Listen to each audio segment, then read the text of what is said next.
আপনার বাড়িতে খুব শীঘ্রই একজন মানুষ আসবে, নিজেকে পরিচয় দেবে জনগণনা অফিস থেকে এসেছি, আর তারপর আপনাকে করা হবে প্রায় 30টিরও বেশি প্রশ্ন।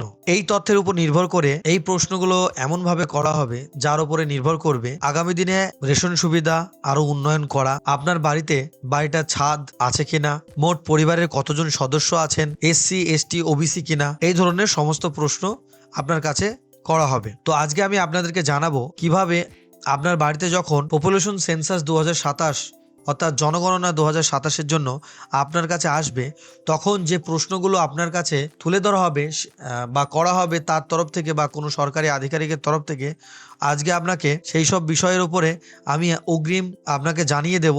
তাতে কি হবে, আপনি নিজে থেকেই জানতে পারবেন যে আপনার বাড়িতে সরকারি অফিসার এসে কি কি প্রশ্ন করতে পারে।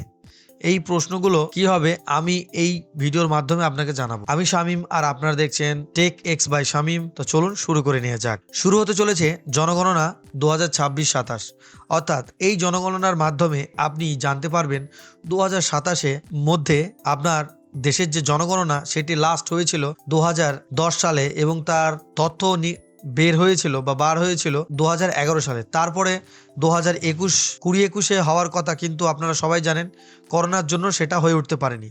তো সেটা আবার শুরু হবে 2026-27 সালে, অর্থাৎ আগামী মার্চ এপ্রিল মাসের 1 তারিখ থেকে শুরু হবে প্রথমে বাড়ি গণনা, তারপর শুরু হবে পরের বছর পপুলেশন গণনা।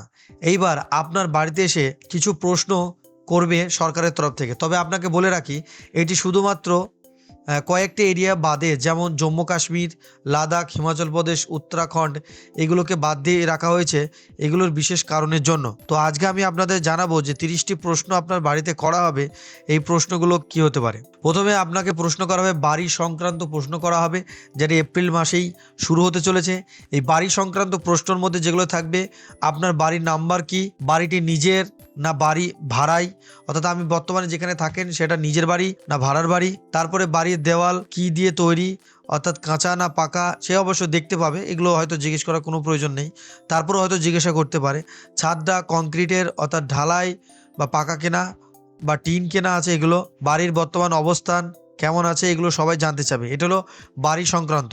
তারপরে আপনার সেকেন্ড যেটা আসবে পরিবার সংক্রান্ত।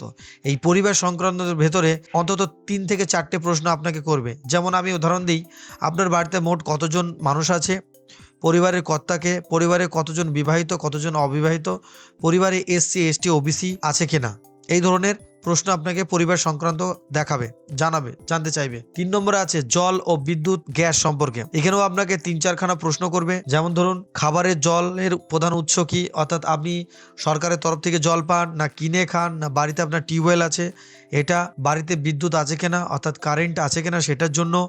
তারপরে রান্নার গ্যাস আছে কিনা, অর্থাৎ আপনি গ্যাসে রান্না করেন কি কাঠে রান্না করেন সেটা, স্নান করার জন্য আলাদা জায়গা আছে না নেই এটা। তারপরে আপনার আরেকটা বিষয় জানতে চাইবে, সেটি হলো আপনার বাড়ির যে বাহ্য বা নোংরা ফেলার যে নোংরা জলটা আছে সেটা নিকাশি নালায় যায় বা কি ধরনের আপনি সেটার ব্যবহার করেন। 4 নম্বর যেটা আছে প্রযুক্তি ও যানবাহন, অর্থাৎ প্রযুক্তি বলতে আপনাদের যেমন ধরুন ল্যাপটপ কম্পিউটার টিভি এগুলো আছে কিনা, যানবাহন বলতে গাড়ি, বিভিন্ন রকমের গাড়ি আছে কিনা এগুলো জিজ্ঞেস করবে, ইন্টারনেট আছে কিনা জিজ্ঞেস করবে, সাইকেল বাইক এগুলো আছে কিনা জিজ্ঞেস করবে। 5 নম্বরে খাবার ও জীবিকা, অর্থাৎ আপনাদের প্রধান খাদ্য কি। প্রধান খাদ্যর মধ্যে যেটা বোঝানো হচ্ছে সেটি হলো যে আপনার এমন কিছু বিতর্কিত প্রশ্ন করবে না যাতে আপনি অসন্তুষ্টতা হন। তবে আপনার কাছে প্রধান খাদ্য বলতে এটা বোঝা যাচ্ছে যে আপনি রুটি, আমাদের দেশে যেমন রুটি এবং ভাত এই দুটি প্রধান খাদ্য, তো এর মধ্যে আপনি কোনটা খান, রুটি না ভাত, সেটা জিজ্ঞেস করছে। তারপরে আপনাদের পরিবারের যে প্রধান অর্থাৎ কর্তা, তিনি কি কাজ করেন, তিনি চাকরি করে কি ব্যবসা করে, জন্মজোর বা দিনমজুর আছেন কিনা সেটা জিজ্ঞেস করবে। তারপরে এই ধরনের আপনার মোবাইল আছে কিনা, এই ধরনের মোট আপনাকে 30খানা প্রশ্ন করবে তারা। তারপরে আপনার ব্যাংক অ্যাকাউন্ট আছে কিনা, এগুলো সবই জিজ্ঞেস করবে।